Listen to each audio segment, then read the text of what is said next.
Everybody. My name is Roger Berkowitz.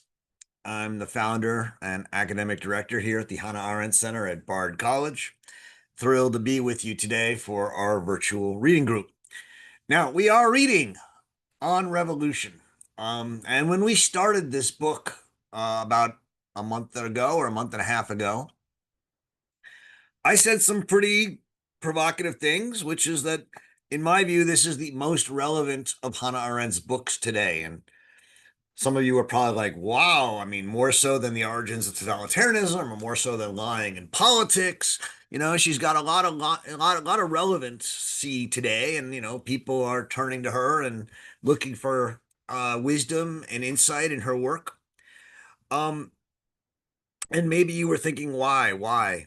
Well, we're reading today chapter 4, Foundation 1, Constitutio Libertatis. And along with chapter 5, which is Foundation 2, which we'll read next week, these are the two chapters that I think are the most important chapters for people interested in Hannah Arendt and the future of American democracy, but also democracy in the modern world. Over the last 10 to 15 years, these are the two chapters I teach most often. These are the chapters that I've come to believe we need to read and reread and think about and begin to act on. And so today, we'll talk about that, and we'll try and understand. First of all, before you try and understand why they're relevant today, we need to understand the chapters, right? As I always tell my students, your job when you are in my class is not to say whether Nietzsche is right or wrong or Hannah Arendt is right or wrong. It's first to understand Nietzsche or understand Hannah Arendt, and that takes a long time, and that's the first step. Then, as you think about it, if you can get to that point, you can start asking whether they're right or wrong. So let's try and understand chapter 4 today. Just so you know, chapter 4 and chapter 5 go together, right? That's obvious from the title, Foundation 1 and Foundation 2. They are about the foundation of small r Republican government. What does it mean? What is the foundation of what we today colloquially call liberal democracy? And since I think liberal democracy is non-controversially in crisis, that's why these chapters are so important for us today. Let's just remind ourselves that the book as a whole is an argument that if you want to found a new government today, the way one thinks about that is revolution. Why? Because we have to, in a sense, refound the government. We want to found a government based in freedom. And Arendt says that revolution is a way of founding a government that is based in, first, the experience of freedom, and second, the experience of beginning something anew.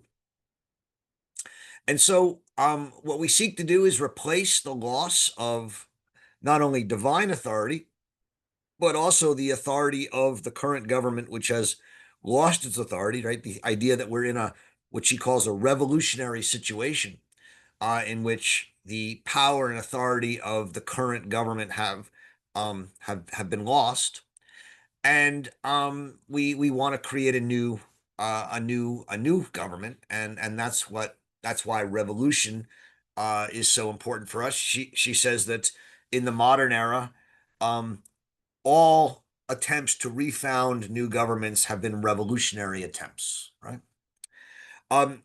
She then, in chapter 2, goes through what she considers to be the great danger to the effort to refound free government through revolutions, and the danger is the social question.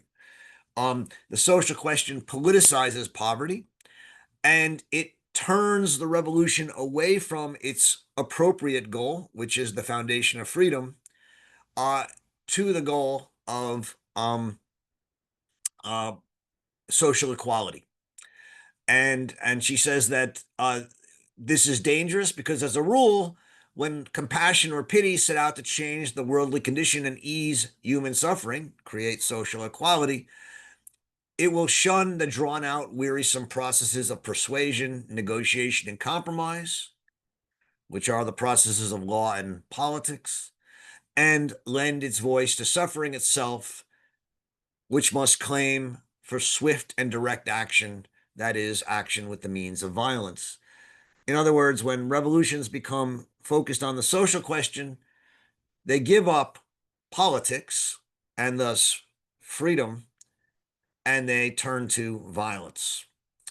Um, Once this force of nature of violence is let loose, um, when everyone is convinced that only naked need and interest uh, are what drives a revolution, um, uh, the poor realize that that they will always be, uh, in a sense, left out, and they turn away from justice, which they begin to think is impossible, and they become enraged.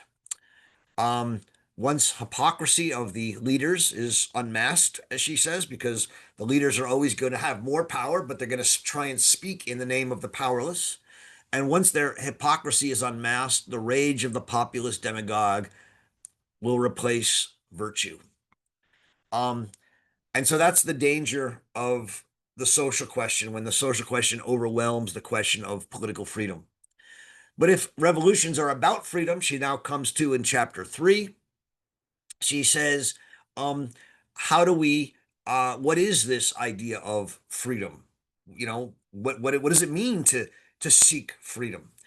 And she says that uh, we have to understand that there's a difference between public freedom and private freedom. And chapter 3 is about the centrality of this idea of public freedom, not freedom to pursue your own liberal life in private, but the public freedom of self government, of acting and speaking in public and being part of um, uh, a public constitution of happiness. And so she says that it is the second task after you liberate yourself of any revolution is to found a political space for the pursuit of public freedom and public happiness so that the revolutionary spirit, the spirit of freedom, could survive after the end of the revolution. The idea being that in a revolution, you're acting, and so there's this spirit of freedom. But too often after the revolution, people go back to their private lives and the spirit of freedom dies. And she says that the big question, this is on page 135 in the first edition that I use, and 129 in the Penguin edition most of you are using. She says the big question is, did the foundation of freedom in America create what she calls a granite groundwork capable of withstanding the futile antics of a society intent upon affluence and consumption, right? Did America in the end create the spaces, the political space for the pursuit of public freedom? And she says, well, there are signs of hope and there are signs of despair. And that's how she ends that chapter. So now we enter these two middle, I would argue, core central chapters of the book. Um, First one is chapter 4, Foundation 1, Constitutio Libertatis. The core here is to argue um, that if a revolution is to be a foundation of freedom, as I've said it is, or a new beginning of freedom, she says there are two stages in every revolution, or at least two stages. First, there's what she calls liberation or rebellion, right? Where you liberate yourself from a tyrant or a monarch or some other government that is depriving you of your freedom. And then the second is um, uh, where you actually have to then build and constitute freedom, the foundation of freedom. She says the ultimate end of revolution is the constitution of freedom, and the actual business of revolutionary government is the foundation of a republic. So there's first rebellion or liberation. Second, we could say revolution one, the founding of freedom. And then there's revolution two, which is the foundation of a republic in which freedom can last, right? And that's an important one because we don't want to just found freedom for a moment. We want to found it in a way that can last. And she says, all right, so we're going to look at the American Revolution, contrasted at times to the French Revolution, because she thinks that the American Revolution, more than any other revolution, succeeded in all three of those endeavors, right? One, it liberated itself from a tyrant, King George, England. Two, it founded freedom. And three, it founded a lasting republic. Now, as I've already said a few times, in chapter 6, she's going to say, we're not sure that that lasting republic still lasts, and it's certainly in danger, and certain things would have to be done in order to save it.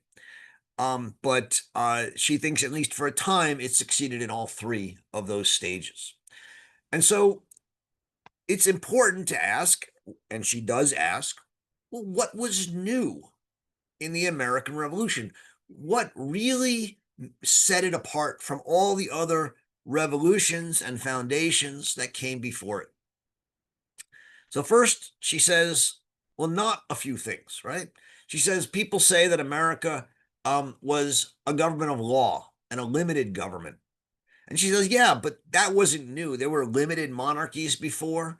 There were lawful governments before. So America was, yes, limited and lawful, but that wasn't new. And then people say, well, America was a constitutional republic. And she says, oh, that's better. But even that's not new because we've had constitutional republics going all the way back to Athens. I mean, Aristotle wrote his book, The Constitution of Athens, over 2,000 years ago. She says, what is really new and what is a positive as opposed to a negative element is that the American foundation of freedom was based in a new idea of a constitution. And in a sense, this whole two chapters, chapter 4 and 5, are an attempt to articulate what the new American idea of a constitution is. The first thing she says is that the Americans put the Constitution at the center of their idea of politics. Part of this was simply historical. She says that as soon as the revolution happened and as soon as the Declaration of Independence was signed, there was, as she says on page 139 or 132, a spontaneous outbreak of constitution making in all 13 colonies. As though, in John Adams' words, 13 clocks had struck as one, right? And that's simply a historical fact. If you go back and look, all 13 colonies called either constitutional conventions or created through their legislatures and others new constitutions. And so what she says is, just simply as a matter of historical fact, as soon as the revolution started, there was an outbreak of constitution making. And this, she thinks, shows that the constitutions were very much at the center of whatever it is that made the American Revolution succeed. The second thing she says is that constitutions, however, are not necessarily revolutionary, right? Like I said, there's been constitutions. Constitutionalism had been an idea not only in Athens, but throughout the Middle Ages and the late Middle Ages. So two French authors, especially Francois Otman, and another one named Seyssel, and a third, Jean Bodin, had written books about constitutionalism in France, arguing that there were different ways of limiting the monarch through constitutional bridles, like on a horse, um, as they said. And so constitutions were not necessarily new. And if you think of a constitution simply as a limited government or as a government by laws, right? She says that's not new, and that's not what was core to the American idea. But she says there's another idea of constitution, which is based in the word itself, right? In that constitution is not a noun, a thing, the Constitution, but it's a verb, right? To constitute. And it comes from the Latin constituere, to set up or to ordain or to establish or to found. And she says this is closer to the truth. She cites Thomas Paine, who says that a constitution is not the act of a government, but of a people constituting a government. And so, in this sense of constitution as a verb, as a founding and ordaining and establishing, you see a more active energy of the people engaged in the act of constituting. And here she sets the American Constitution against later European constitutions, right? Constitutions that are imposed from above are often resented and short-lived, whereas constitutions that well up from the bottom, like the 13 clock striking as one, she says, well, Constitution can be a standard and a pillar. Actually, she's quoting John Adams here. A standard and a pillar and a bond when it is understood, approved, and beloved. When people approve and understand and love their Constitution, it's a bond. It holds you together. But without this, it might as well be a kite or a balloon flying in the air. And so this second idea of Constitution is that we act together and we constitute our republic, and in doing so, we create a bond. But there's a third idea of a constitution. Now, this is less explicitly articulated as such in the text, and I don't think most readings of this text understand this well enough. But to me, this is the core of the text. There's a third idea of the Constitution, which she says as an entirely new system of power, right? This idea of a constitution is not a negative or limited government, nor is it simply the verbal act of a people of constituting, but it's actually, as she says on page 146 or 138 to 39, the establishment of an entirely new system of power. That's a bold claim, right? She says the Americans discovered a new form of power, a new system of power that no other country had ever discovered before.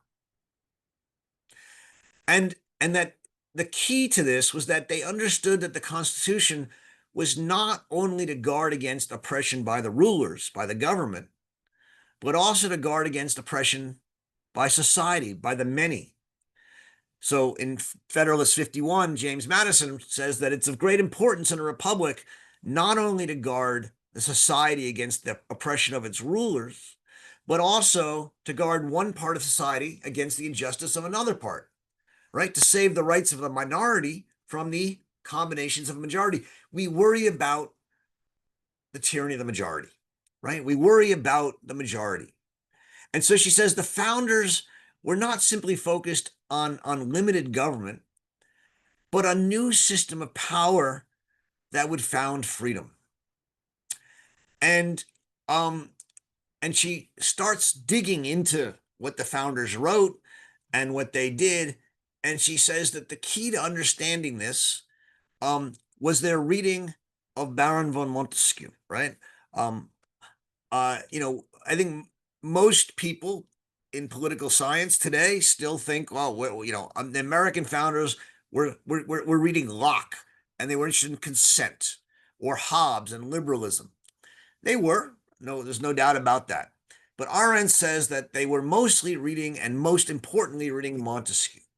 And the importance of Montesquieu is that in his amazing book, The Spirit of the Laws, he understands that the Constitution is what he calls the grand temple of federal liberty, and that it must be based on what he calls the correct distribution of power. A few things in that very simple sentence. The grand temple of federal liberty. Constitutions have to be federalist. That means that they have to create different levels and sources of power, and they have to correctly distribute that power. And the foundation for this insight in Montesquieu, Arendt sees, is that Montesquieu thought and saw that power and freedom go together. I mean, this is the key insight, that you can't have freedom without power, right? You can't have freedom simply by saying to the government, you're limited in what you can do and you have to leave me alone so I can do what I want. She says no, right? Freedom means that not only can I do what I want in private, but it means I can do what I want in public. It means that I'm able to act in public. And so, there on 150, she cites Montesquieu, who says that the deputies who are chosen by a Republican form of government, have the power and liberty to appoint. And she notes how power and liberty go together. You have to be able to appoint your deputies. You have to be able to act in public. And if you understand that, she says, the separation of powers, right, doesn't simply mean that you have three branches of government, the executive, legislative, and judiciary. It means that you have the three divisions of power, the executive, judiciary, and legislative, but you also have federalist divisions, the states, the counties, the cities, the national government. And the core insight that Montesquieu had, and that the person who saw it the clearest and understood it, was John Adams. The core insight is that the only power arrests power.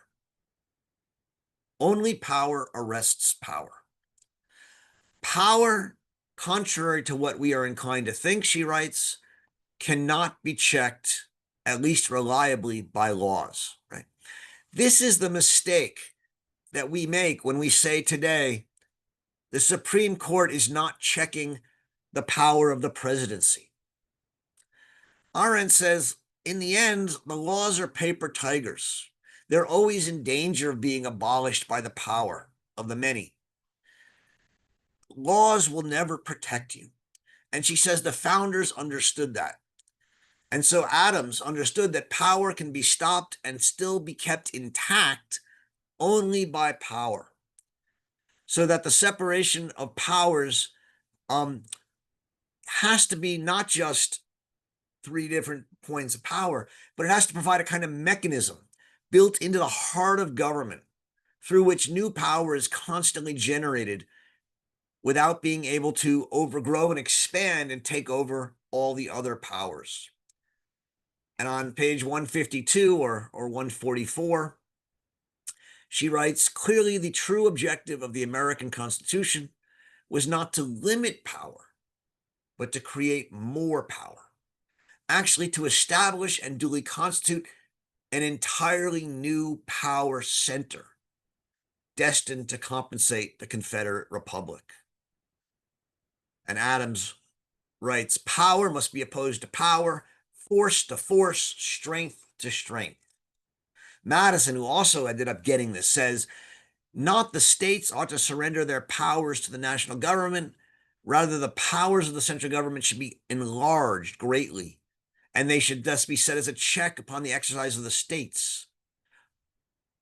And the states must retain considerable power. What does all this mean? Well, Arendt says this means that as the Americans were trying to figure this out through their experience and through reading Montesquieu, they came to the most important insight in political science in hundreds of years. which is that the only way to secure freedom is through the consistent abolition of sovereignty.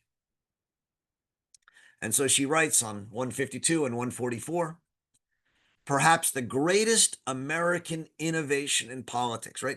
We've said we're looking at what is new. What did they figure out? Well, this is their greatest innovation, was the consistent abolition of sovereignty within the body politic of the republic. The insight that in the realm of human affairs, sovereignty and tyranny are the same. If you're going to protect freedom and have it last, you have to abolish sovereignty. And that means you have to create a system, in this case, a constitutional system, in which power checks power. And so you have to create mechanisms of power. That's the core insight. Now, she then has two other sections in this chapter, right? Section 2 is about the separation of authority and power. Authority being law or the Constitution, and power being the people. And in part 2, she gets into this somewhat philosophical inquiry into the nature of and the problem of the absolute. She says that in the problem of founding in modern government is that we lost authority, right? We don't have religion or the church. And in this age of secularization, and we've emancipated power from the church, the lack of authority plagues modern politics. And so all absolutism and all sovereignty and all theories of sovereignty are based in a kind of attempt to replace the loss of the church with another form of authority that has to be prior to politics, because we don't want to just make authority simply a matter of power. One answer to this problem of the loss of authority, or how to recreate political authority, is the answer that the French gave in their revolution. And she says that the great thinker here is someone named Sieyes. I'm not sure I pronounced that correctly, but Sieyes.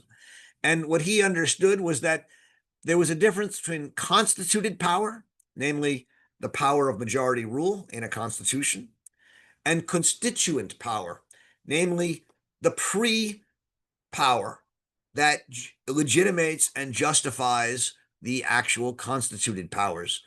And what Sieyes did is he anchored these powers in the will of the people, in the national will, in Rousseau's volonté générale, or general will.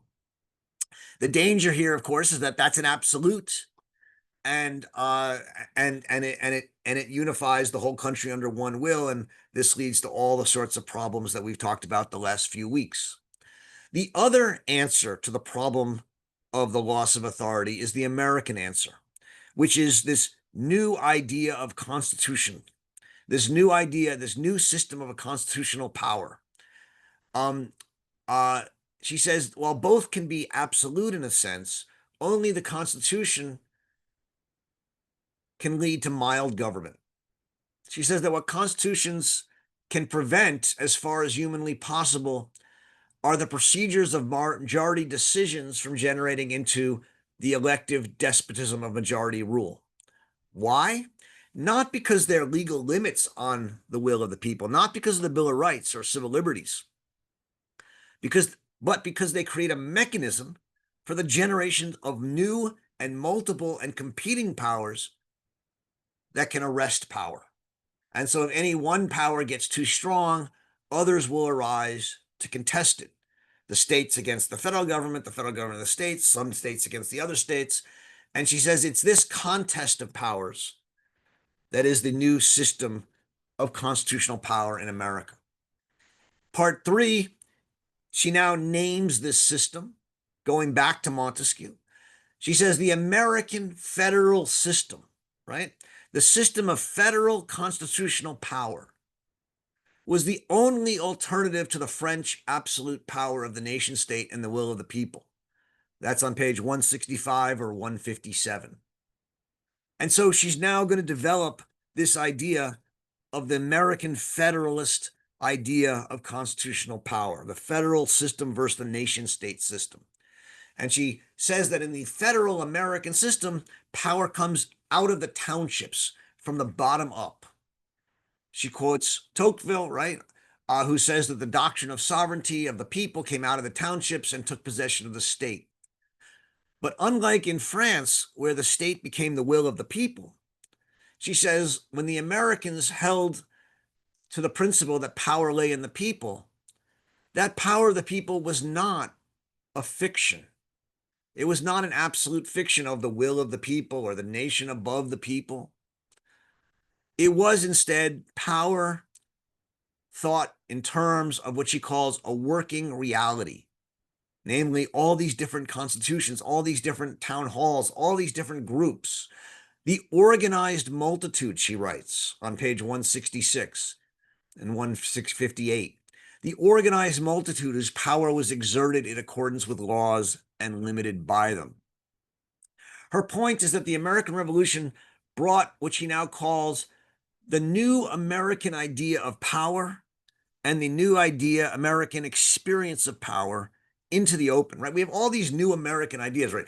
The new American idea of the constant abolition of sovereignty, the new American idea of a constitution, the new idea of an American idea of power, the new American experience of power.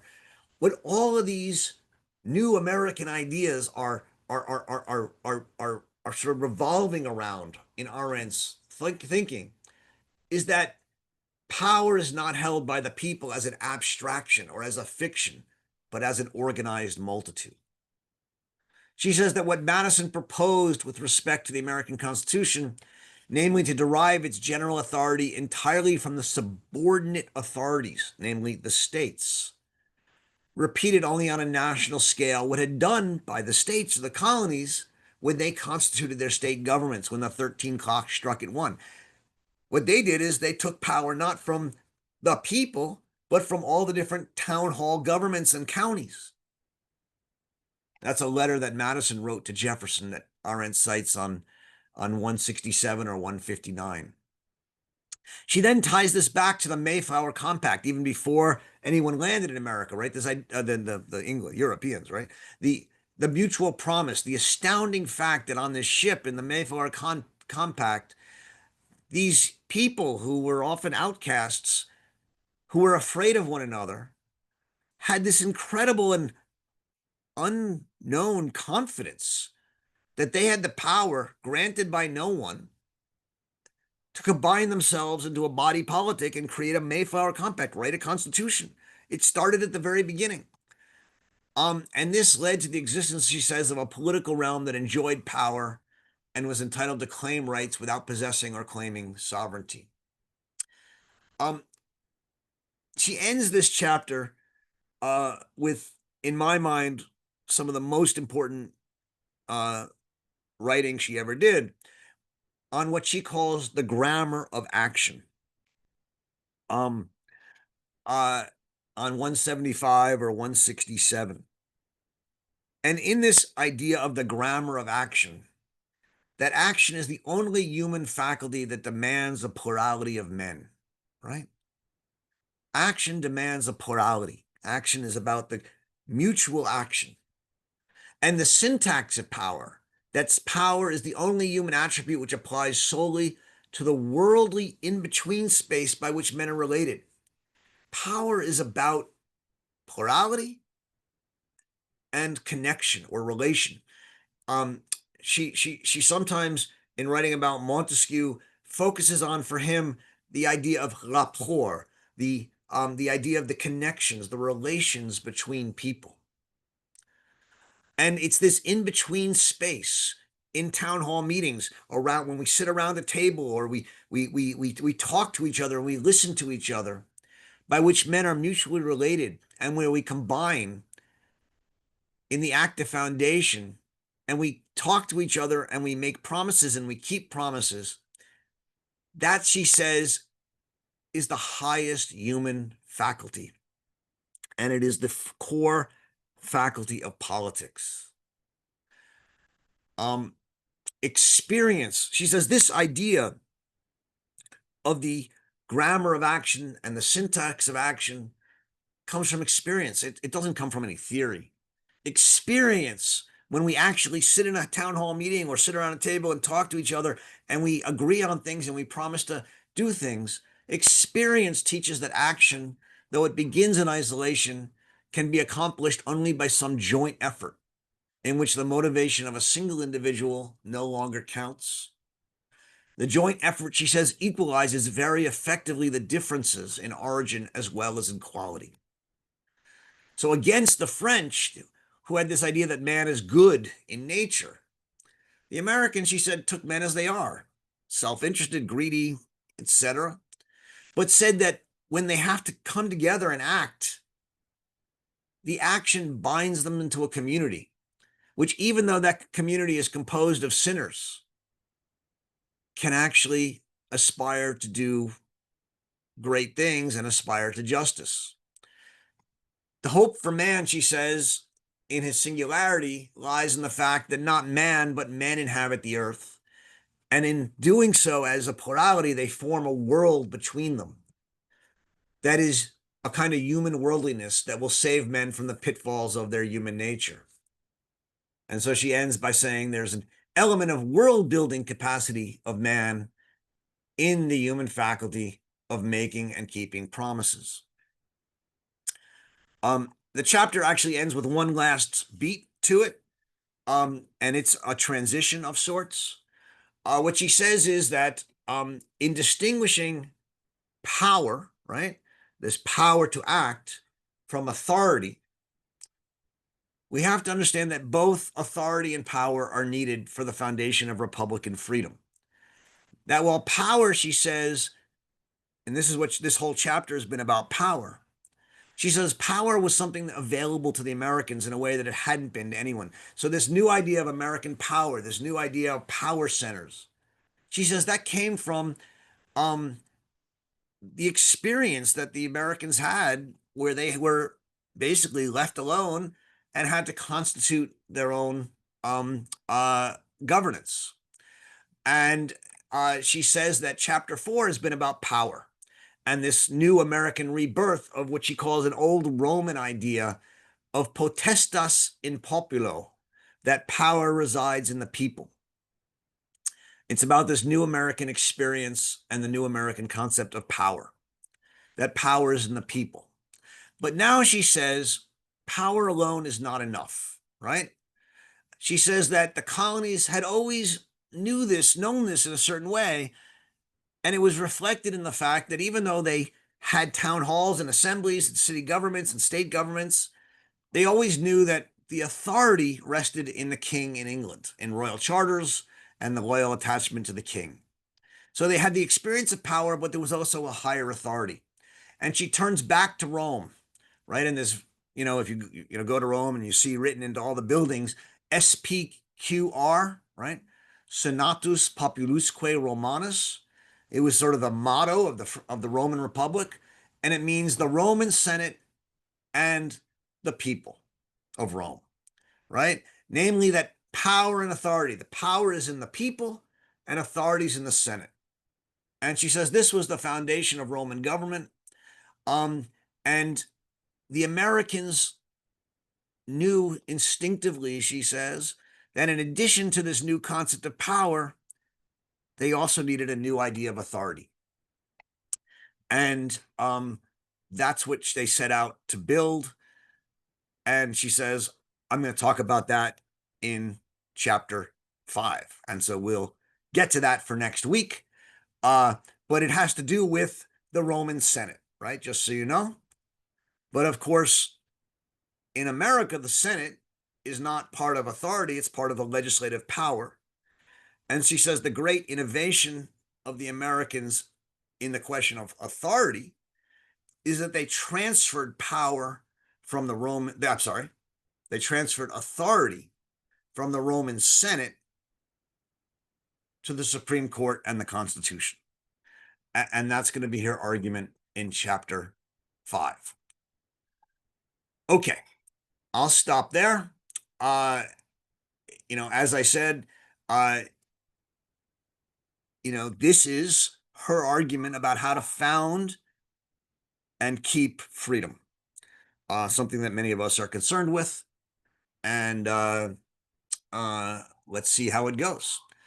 All right, looking forward for the conversation. You can, of course, continue in the chat to discuss. I see it's been very active. Please be civil, but enjoy the conversation. You can also go down to the little react button at the bottom of your Zoom screen, click on it and click raise hand and enjoy and engage the conversation in that way as well. I look forward to it. Great. Jeff, you're up first. Yeah, you promised that the back half of this book was going to be better than the first, and which I like the first half too. But you're exactly right. The first section basically tied together things that most of us should have known if you read most of the works here, and then the second one really is a gloss on the what is authority essay, which is a little bit difficult. So I like this version. But the third one is where my question is going to be focused. And you didn't focus so much on the social contract. There's a big discussion there, Locke, and going into Rousseau, uh, and that really rang bells, largely through texts that I've read through not the VRG but the dialogue groups that are associated with the VRG, right? Specifically, Nicole Hannah-Jones and Charles Wright Mills. And maybe you guessed, but I mean, I'm looking at 171. The whole everything from 170 all the way to the end is just like highlighted in my version, so it's hard to pick. But the middle of 171 sort of lays it down there. The mutual is it that? Oh, wait a minute. Go back to 171. Yeah, the Can you tell me what the paragraph starts with? Because I don't know. Yeah, well, they're all the same, but basically, whereas the act of consent accomplished by each person in its isolation stands only in the presence of God. That's the background. The act of mutual promise is by definition enacted in the presence of one another. And then just skipping ahead a little bit, a body politic, which is the result of covenant and combination, becomes the very source of power for each individual person. That's just one of many things. And she contrasted the Republican with the federal principle and absolute rulership with the national principle.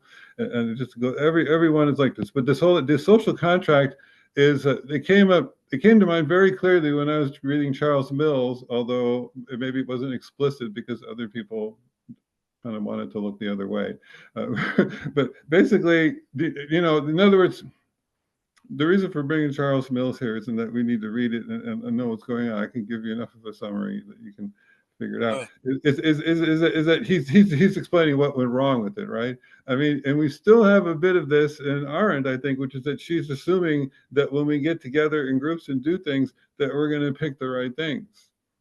But the mechanism works just as with techne is not not because it's guaranteed to give the best result, is because it gets action and people do things. So it's still up to us to do the right thing. And of course, we know all the problems, but the moral problems of that. So in other words, the idea that basically the contract is with other people on your team to get things that you want. So yeah, thanks. And let me see if I can I was going to talk about mutual contract versus the social contract, but I left it out just because I realized I was speaking for too long, and I apologize about that. It's something she talks about here in this section. And it's important because it for her, um the social contract, as it was understood by sort of classical thinkers like Hobbes and Locke and Rousseau and even Kant.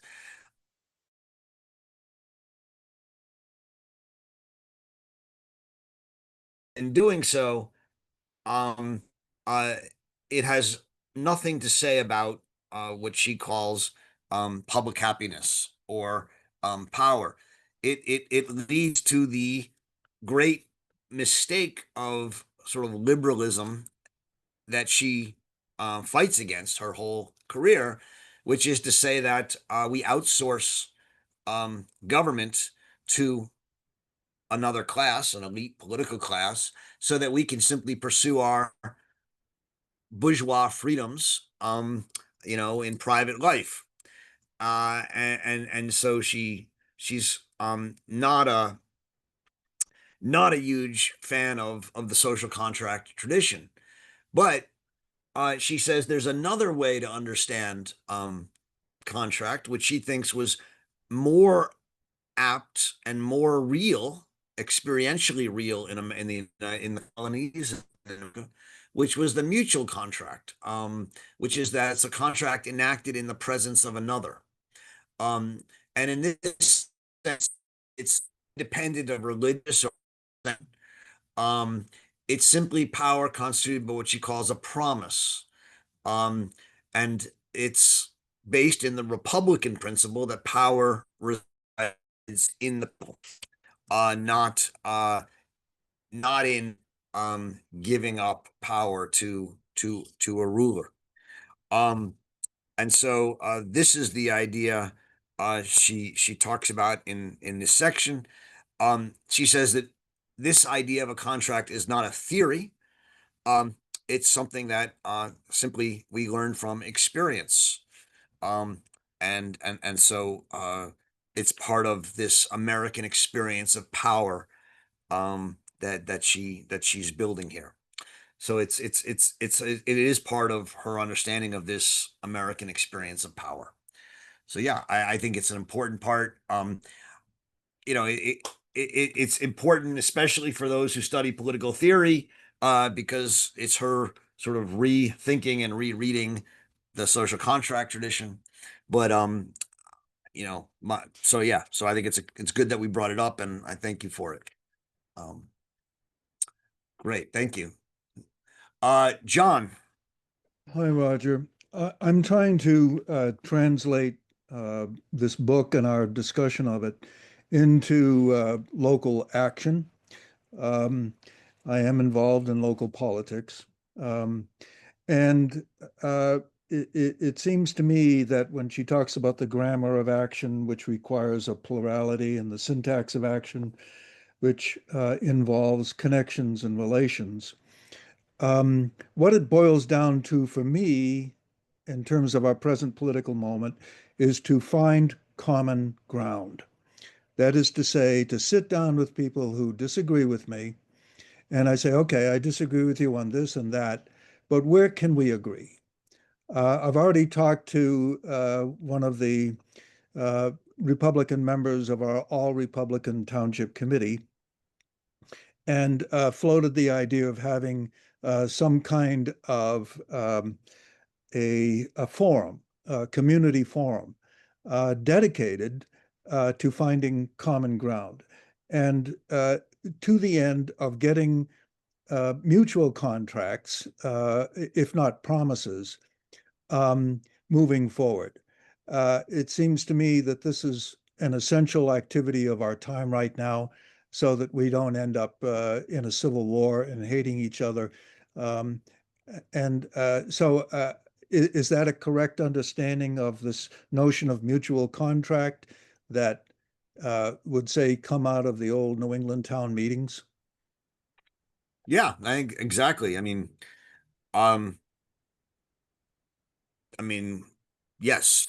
The last chapter of the new book that I finished about 3 months ago, which will come out next year, is called Common Ground, right? Uh, um, that is what she's trying to think about. What she's saying here in this chapter, though, is right, is that this grammar of action sort of just came about because these people who were living there Mm. thought, okay, we have to govern ourselves. And they got together and met and they said, should we hire a police officer today, or should we hire a teacher, or should we build a church, or should we build a school or a road? And they tried to figure it out. And she says it starts at the bottom. And some people love that and want to get more involved. And some people are like, I just want to do a little of it and go back to my, doing my thing. The people who like it, they go up to the next level, the city or the town, and they get together with other people who liked it on the local level and they talk, and then they go up and they go to the county. And it's this inverted pyramid, right? That she talks about. Um, and from that inverted pyramid, you end up getting higher and higher levels of power. But the power of the elite that go up to the top don't come from people who are oligarchs or the most educated or the richest. They come from the people who are the best at politics and enjoy it and are and brought up through from the bottom up. And so that's how she, and that's how she, we'll get to that at the end of chapter 6 as well, where she talks about it. But that's her understanding of political elitism, right? Elitism that emerges not from wealth or education or connections, but simply from the people who love to do politics and work themselves up from the bottom up. Um, but yes, the idea is that if you're sitting around a group of people in a town and there's Republicans and Democrats and Democratic Socialists and Proud Boys and others, one hopes that amidst the yelling and screaming, there are certain things that everyone can agree on, right? We do want a new road, or we do want a teacher for our kids, or we do want a policeman, whatever it is. And that's what she means by common ground. Um, uh, and what she says is that in talking together about what we need, a world emerges, right? That's the common world, the in-between space by which men are mutually related starts to come into focus. Um, Now, what kind of talking leads to that, right? That's a great question. Glad I asked it. Glad you asked it. Um, at times, she says, just talking. Mhm. So in chapter 6, she'll talk about the French talking societies. Sometimes just talking. But I think along with Tocqueville, she privileges to some extent this idea of talking within an institution that's designed to actually accomplish certain things, Mhm. whatever they may be. I think the key is what they're going to accomplish has to be open. You can't bring people together and say, figure out how to hire a teacher, right? Because then you're telling them what to do. You have to let them come together and say, talk and figure out what you want to do. Do you hire a teacher or a policeman or a fireman or what? And that's the distinction. And some of you know, because you've heard me talk about it, and some of you are more involved in the center than others. Our Democracy Innovation Hub, right, run by my colleague Phil Lindsay, is precisely working in this regard, right? We're trying to create what we call citizen assemblies or citizen juries, in which you randomly select people from a town or a city, and you bring them together for a certain number of days over a period of time, and you let them talk to each other. You also bring in experts and testimony and other people with interests, and you let them learn about an issue. But they're from all different walks of life and all different political opinions and backgrounds. And they talk and they deliberate. And we have moderators and facilitators who help them with this. And they, over a certain amount of time, figure out what they think should be done. And this is the way in many cities around the world now, they're increasingly governing themselves this way. And I think it's a very Arendtian idea. I applaud what you're doing in your local government. I think doing a citizen assembly might be helpful, maybe not, but we're happy to talk to you if you ever want to try and bring a citizen assembly to where you are doing your work. So thank you very much, John. Roger, can I just say that it's not about local issues, it's about national issues. I Where see. can we find common ground on the big national issues? So that's all. I'm not talking about policemen and teachers. Right. So that's really interesting because in a way that's more of these talking societies Right, rather than governing societies. right. All I'll say is I think maybe you're trying to solve the physics problem before you solve the algebra problem. Um it's much easier to agree on a sewer system than it is to agree on abortion. Sure. And what I've found is that if you have basic issues that affect us, um, they can make it easier for people to start to realize they have common ground. Okay.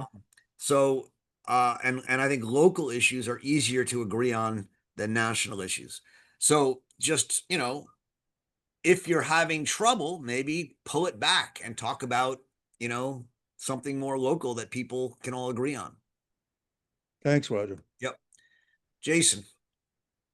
Yeah, I don't want to just completely pivot here sideways, but one of the fascinating things that came forward for me in this text, I'm looking at the 1990 edition, was on 172, where she talks about that the townships and what would the colonies were leveraging 150 years of self-governance at the local level, much as John is trying to accomplish. And leveraging that, they then made that as precedent, and they brought that forward into the constitutional conventions. And this may be a reach too far, but it begs the question then, if that was the case, then what they have established on a local basis for local mores and mores, 13 different colonies and several dozen small townships, as what was reasonable politics. Are we seeing a genetic realizing now of that dramatic diversity that probably led to such things as the 3/5 compromise and so on and so forth, that really kind of hobbled the initial um, you know constitution? And is that now what we're facing? Is in fact that which what gave it so much strength to begin with was in fact also a starting point for a endless debate that is now kind of shredding what we've already accomplished after all this time?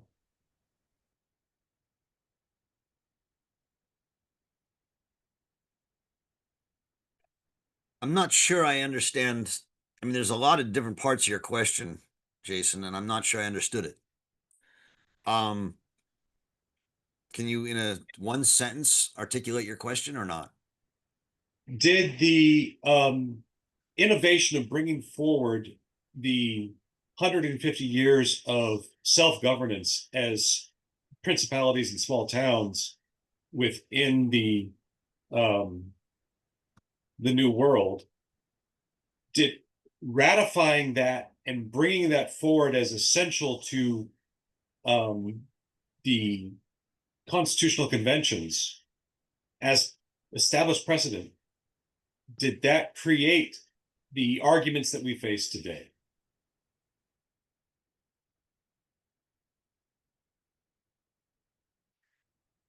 Um, yeah, I mean, my instinct, is to say no. But I don't know. My instinct is to say this, that um the problems we have today,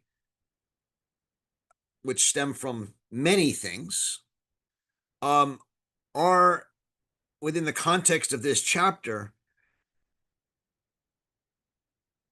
uh, founded on the fact that we no longer have these kind of conversations, the kind of conversations that they had in these small town governments or that John Holt was just talking about.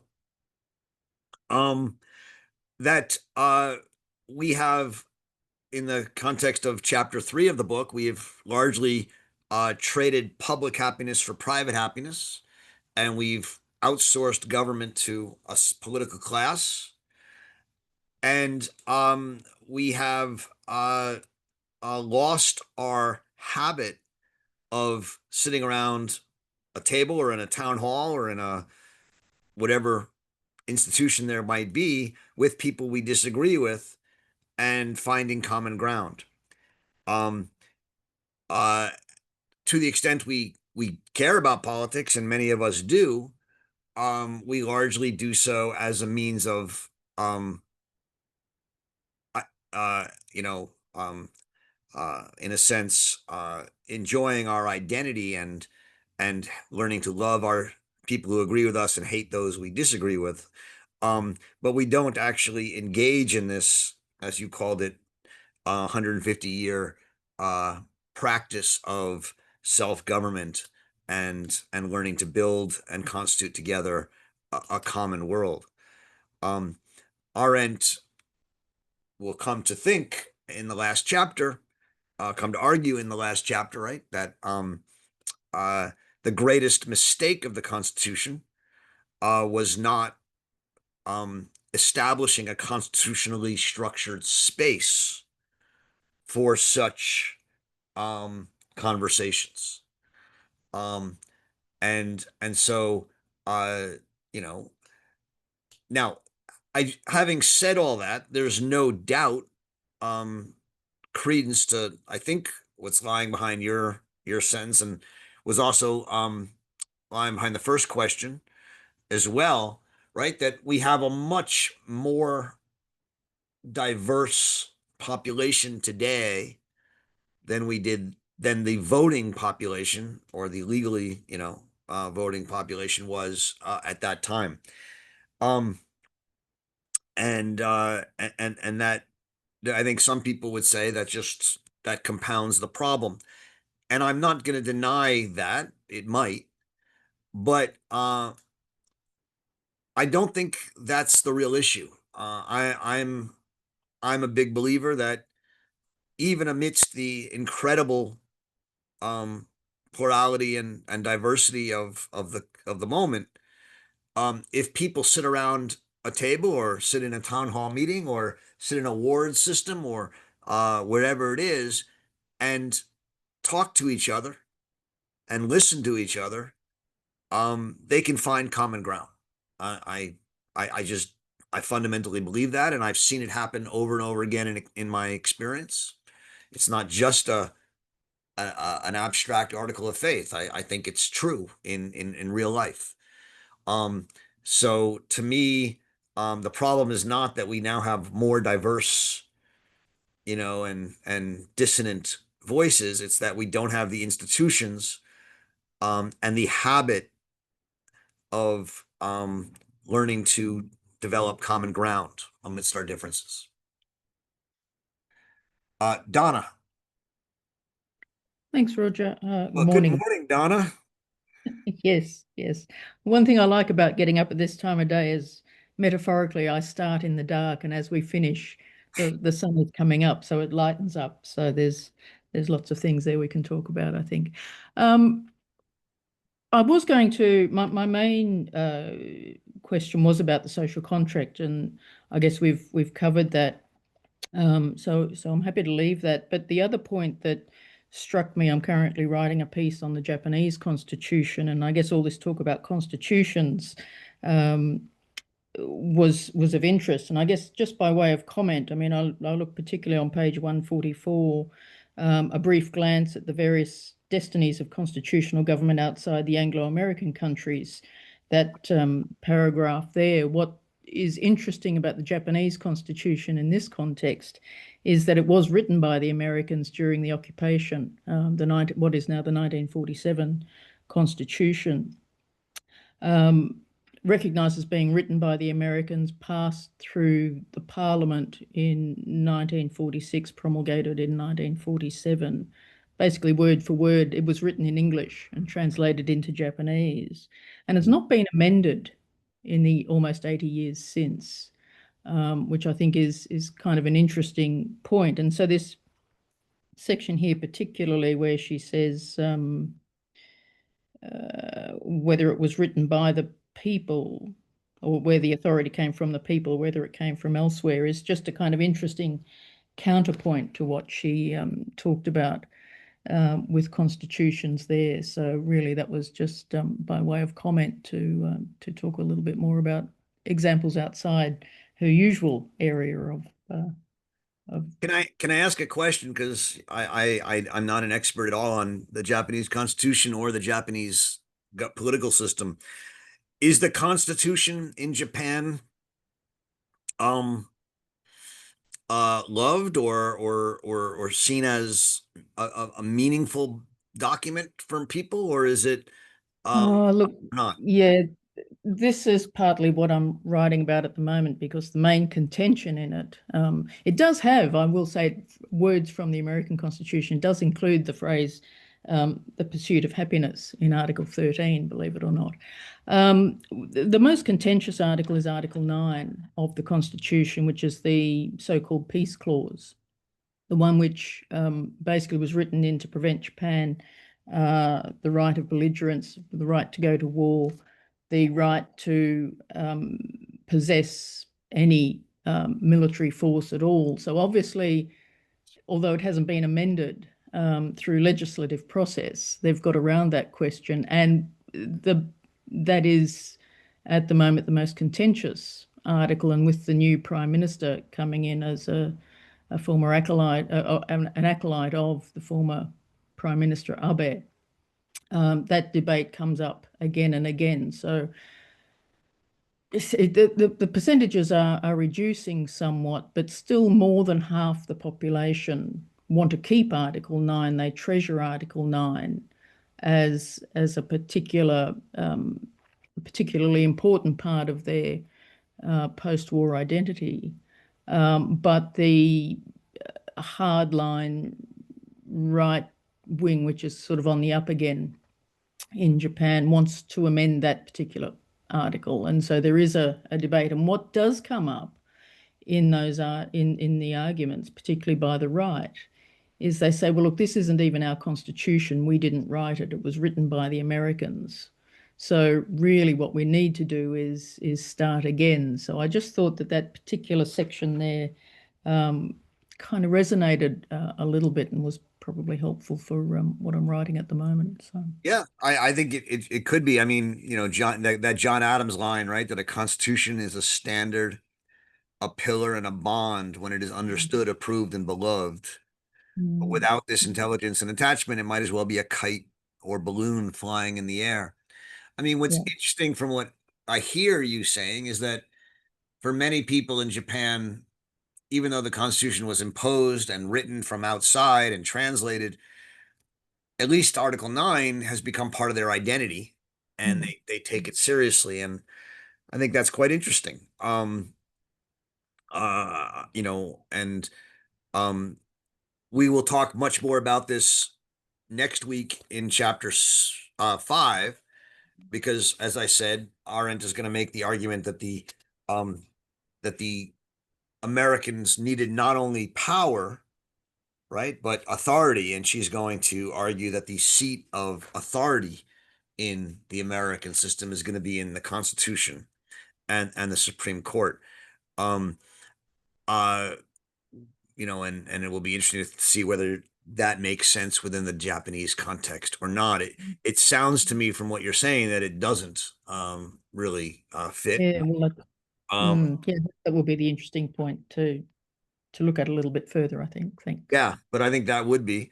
But I think it's a great question. I mean, for Arendt in this chapter, right, the point of the Constitution is not that people love the Constitution and worship it. That's going to come in the next chapter. But here it's that the Constitution was um, a Federalist Constitution and a Republican Constitution. And in those two elements uh, of the Constitution, it was a new kind of Constitution that created a new kind of constitutional power, these new American idea of power. Um, uh, my guess is that one doesn't see that, even though it's an American Constitution in Japan, translated, written by Americans. My guess is that those ideas of power and power checking power don't fit to the Japanese context. And I think that's one of the problems with the American constitutional attempts to create constitutions for other countries, especially in Eastern Europe after the fall of the Iron Curtain. Uh, you pose these constitutions on people, but they don't have the experience underlying them. And for the most part, what people have transferred from America to these other countries are civil liberties, but not this experience of power. And that would be an Arendtian critique of this experience. Yeah, thanks. Thanks, Donna. Susan.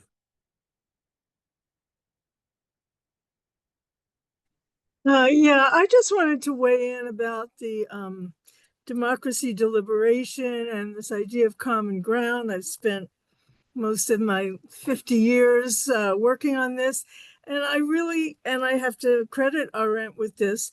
I think that it rests on goodwill, and it doesn't get mentioned, but you're talking about bringing people together of goodwill, which means with willingness to respect other people and to listen to what they have to say. And I think sometimes we use this idea of common ground and don't give people a way to make a decision. Do I want to be in this conversation or not? Is this a valuable conversation to be having? Are these people showing goodwill toward it? And can I show goodwill toward them? So I think there's a requirement that seems to never get mentioned. And I found it in one sentence in Arendt when she talks about Jaspers saying that goodwill is the basis of all communication. So I just had to respond to that. Thanks, Susan. I mean, I think that's exactly right. Uh, I don't know, I don't think Arendt uses the term goodwill that often, although you found it that time. The term she uses is one you also used, right? Which is respect. So, again, in the book that is going to come out next year that I just finished, the sort of middle chapter is on respect. And so you guys are touching upon all the different chapters of my books today. But what does it mean to have a friendship, right? And Arendt says that you don't your best friends are not the people who are just like you, who you agree with on everything, but they're the people you respect and that you can therefore disagree with at times very seriously and yet still build a common world with. So Jaspers, for example, Arendt had some serious disagreements with Jaspers about Germany, about Max Weber, certainly about Martin Heidegger and others. And a couple times she writes back to her husband, Heinrich Blücher, we had a big fight yesterday. We'll see what happens. And then she comes back and says, well, our friendship got even stronger because we worked through it. And it really is because she respected him. And in that case, more importantly, he as the older man respected her and gave her the freedom to express her viewpoints and disagree with him and not insist that she conform to his viewpoints.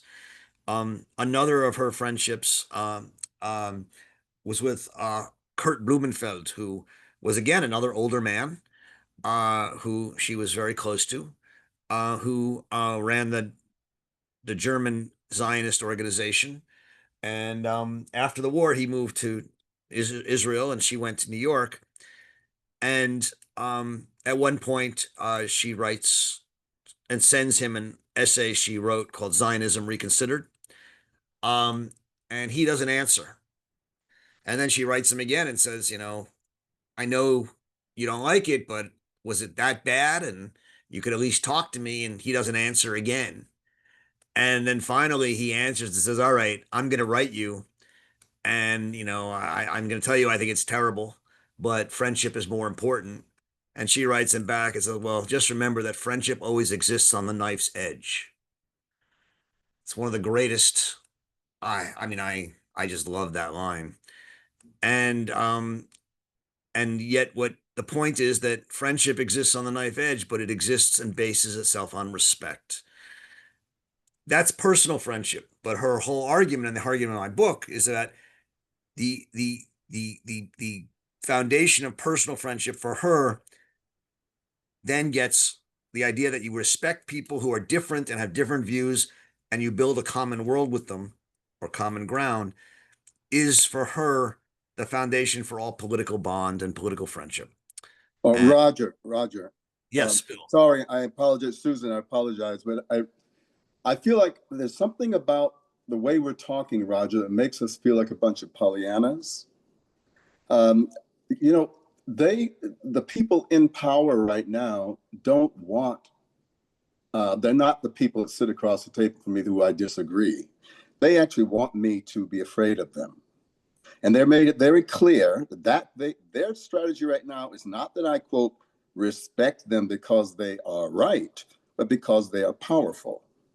Now, this is a very nice conversation to be having about communities sitting around a table and so on and so forth. But I think we just should a moment think, is that really what we're talking about in our, quote, present moment, revolutionary moment? And I apologize, Susan, jumping in, but I just think the conversation has gotten very much like the balloon that you're talking about.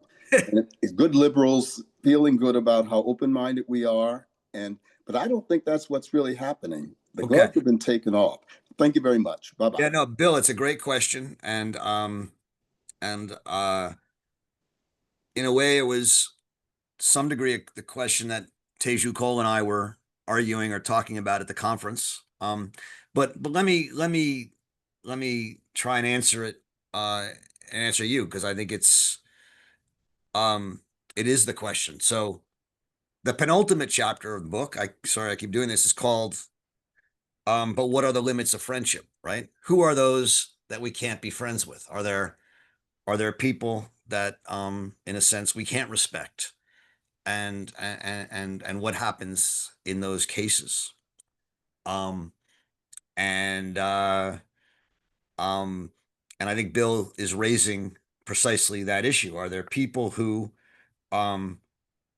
because they don't respect us or won't listen to us or simply want power and are not of goodwill, to use the term Susan used, that we can't talk to? And in a sense, what Teju Cole was saying at the conference was, yeah, there are people like that, and when that happens, we should remember that there are beautiful things in the world, and retreat from politics and enjoy the beautiful things. Uh, and I think that there's a truth to that, right? There can be beauty in the world in the small things. But Bill's asking a different question, right? Which is, well, can we and should we engage with them politically? Right? If he's not asking that, that's how I'm asking it. And here, let me say this: there are certainly people that I think one, in the end, has to say it's better that a millstone were hung around their neck and they were tossed into the sea. But those are very few people and far between. Stephen Miller might qualify in my book, although I've never met him, so I'd have to hold off that discussion. Um, uh, but I don't think most of the people, and I would even go further. I would say that the vast majority of the people um, who are in the government or supporters of this current government, I would not put them in the millstone around their neck category. I could be wrong, Bill, and obviously we can talk about that and disagree that in another context. But what I would say is that first of all, if you actually talk to them, there's a couple things we learn, right? And you know this, Bill, so I'm not telling you anything you don't know, but I'm just thinking it through my own. One is that many of them feel that we are the ones who don't respect them, right? Um, they think that over the last 50 to 60 years, um, people like them have been ignored, not listened to, abandoned, uh, and and so there's a sense of grievance and anger. Now, that's not to say that they're right all the time, and it's not to say that we should govern by grievance and anger. I'm just saying we have to understand that. Two, um, uh, you know, uh, there, not everyone who is angry and aggrieved uh, supports the idiocy of what's going on around ICE and other things. Um, many don't, and I think that one of the things that I really do believe is that there is a center in this country. Um, the center basically thinks that you can't have unlimited immigration, and yet you shouldn't be, arresting like people like Ali Farquaz, my student, who was arrested 2 weeks ago, the day before our conference, because when he came out of an asylum hearing where he was told he was about to be granted asylum. He came here with his family. All his family has been granted asylum, and he was going through the process legally. He had committed no crimes, never done anything wrong, and they arrested him. He's been in detention for 3 weeks now. I think most Americans believe that's idiocy, and that yet it's also idiocy that too many people got here in too many different ways, and we have to stop that. And so I do believe that even in this incredibly angry and aggrieved and polarized time, um, most of us can find uh, uh, a center that we agree on. Will we all be happy with it? Like it's 100% of what we believe? No, but I think we can. I mean, I think I think on abortion, most of us can find, a middle ground on abortion. I think on gun control, I think on most of these issues, there is a center. And I just don't believe that right now we have the will to pursue it. I think that happens for a couple reasons. One is gerrymandering, which has created a system that radicalizes the representatives both in state and national legislatures. Then the algorithms of social media doesn't help. And so for a whole host of reasons, I think it's made finding that middle ground difficult. But I hear your anger and frustration, Bill, and I think it's probably I share it, and I think there's people on the other side who share it against us. But I do believe that if we have the conversations, there is a middle ground to be found. But Roger, can you Well, may I imagine? jump in a little Bill, bit? let me ask Can I jump in, George to. please? Yeah, George, you're up next. Yeah, I just wanted to show Bill that he's not the only one who thinks that we happen to be in an epistemic bubble. There's a Polish magazine, Teksty Drugi, that just came. Well, it's a 1955 version that talks about this, and the lead article talks about power, and they take Arendt seriously in the sense that what she means by the power we talk about is violence. And the kind of power that she's talking about is, something that rarely exists or rarely existed in the world. And they speak about that. And the thing is that the kind of power that we're talking about, the sharing of power, etc., is no good against violence. And Well, Arendt would agree with that, right? She's well, let me just go on Yeah. that. But what so she's going into agency and that kind of, they're talking about something else because they've been through this. They're talking about counter passivity, which is a very nice way to look at this as far as I'm concerned. They're used to having violence over them for centuries, just like African Americans are used to having violence over them for centuries. And it's a question of counter passivity and how you deal with that. What is counter passivity? I'm not sure I Counter get it. passivity, according to them, is really that when you're subject to violence, the first thing is to try to escape it, to become passive, to go into an epistemic bubble and talk about lovely things. And this is the wrong thing to go about it. And they give all kinds of different ways, whether it's samizdat and things like that. But counter passivity is to realize that what we're trying to do here is to counter our inability to counter the violence against us. And the way we're counting it is saying, well, we should be in a different kind of a world where everybody can talk to everybody else. Well, we're not in that kind of a world. And we're not going to get into that kind of a world according to all historical things. Even if you quote Virgil, you're not going to get into that kind of a world. So I agree with Bill on that. And I don't know what the answer is, but certainly being in our own epistemic bubble, like the writers in their own epistemic bubble, is not going to do it. It's a great point, George. As some of you know, because I've written about it and I think we've talked about it, I'm teaching this course, which I've taught once before, on truth and power, truth and politics. And that is the question of the course, right? Which is, at a time in which the conversation around truth as a common ground or a common world seems to have completely failed and been abandoned, and in which power rules, violence and power rule, violence and persuasion, etc. To talk about truth seems like bringing a knife to a gunfight. It seems like saying we're going to talk about goodwill and respect and things like that, and we're going to lose and keep losing and keep losing, and maybe we shouldn't care so much about truth, and we should fight by any means necessary to try and win against the people we don't like.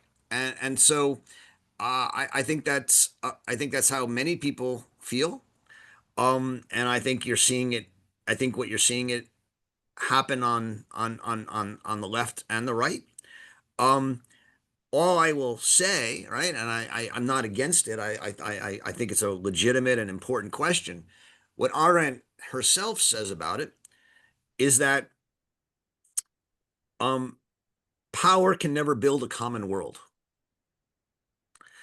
And so if you abandon truth and engage fully in a contest of power in that sense, power and violence, you may win, but the win will always be Pyrrhic, because you can't build any kind of institutions that will not be seen as simply violent and imposed, and thus as soon as people can, they will overthrow them.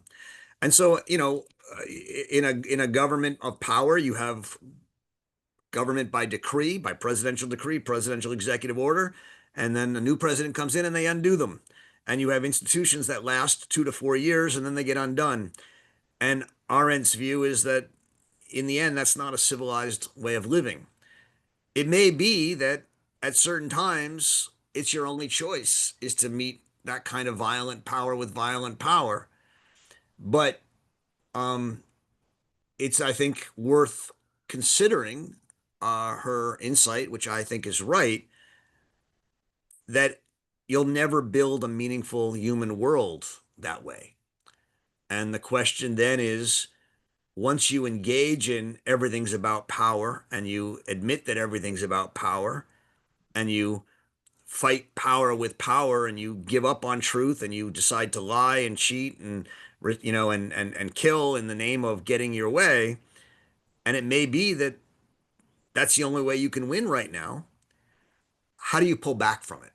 Right? What's the exit from that? And there is an exit from it, because trust us, I mean, you all know this. The world has gone through periods like that, and we've escaped them, but it often takes centuries. And I think the big question a lot of us have to ask is, we built a liberal, democratic, federalist, constitutional world over the last 200 or 300 years. It wasn't perfect. It's still not perfect. Are we ready to let it go? And it may not be our choice, right? It may be happening whether we want to or not. And I think what Bill and George and others are saying, and is right, is that there are people on the right now who want to kill it, who want to destroy that world. They are out there, and it's very hard to fight them with truth, because power and violence will defeat truth. But I don't think that's the majority. That's what I was saying. I don't think that's the majority of their movement, and I certainly don't think it's the majority of the country. And the question is there a way to mobilize that majority? And I mean, I don't want to get too political. I mean, but that comes down is, do the opposition, does it take we fight power with power tack, or do we try and find and mobilize a middle or a center that can actually reaffirm certain liberal constitutional Republican values? There's no right or wrong to that. I'm just saying that's a question, and it's a question that I think Arendt would be pushing us to answer today. Anyway, I think you've only proven me right. I hope that this is the most relevant of Arendt's books. I really do believe that this is at the center of helping to think of her helping to think through what's going on today. The next chapter, chapter 5, is as well, and I look forward to talking about that with you. Do we meet next week, Yana? We do. And then the following week, no virtual reading group. I put it in the chat. Okay, so next week we're doing chapter 5. Yeah. Then we have a break, and I think we're doing chapter 6 in 2 parts because it's a long chapter. Enjoy reading Hannah Arendt, and we'll see you next week for chapter 5. Thanks very much.